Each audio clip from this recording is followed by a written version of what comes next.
Good afternoon, friends. Again, there was a network connectivity, so I have to redo it. It got disconnected.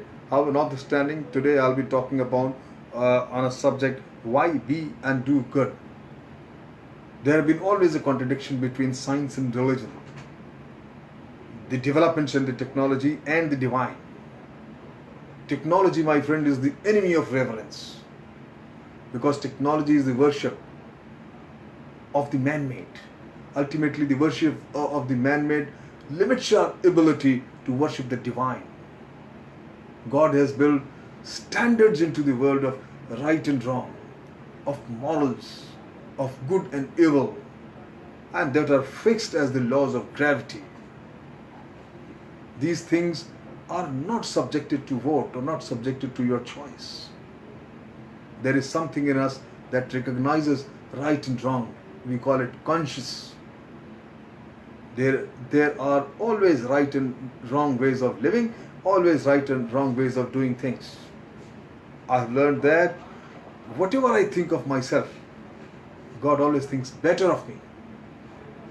No matter how much you have messed up your life, God still cares about you. God loves us despite all our failures. We must love ourselves and our families despite their failings, the way God loves us despite our failings. All about us that is non-physical, that is my identity, my values, my memories, my sense of humor. Since all of these are non-physical, it is not subjected to death. Similarly, my soul, my spirit cannot die. This is not a religious dogma, but a scientific fact. Hell is just realizing that every time I lie, because truth is embracing, I am voting to make this a more deceitful world and family to live in. My dear friends, heaven is the awareness that every time I do something good, even if nobody thanks me for it, and every time I realize I resist any temptations, the world is permanently better for the good that I do.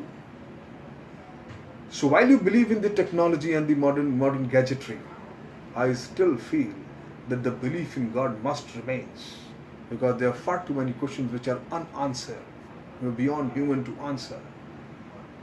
Simply I tell people, and I myself feel, if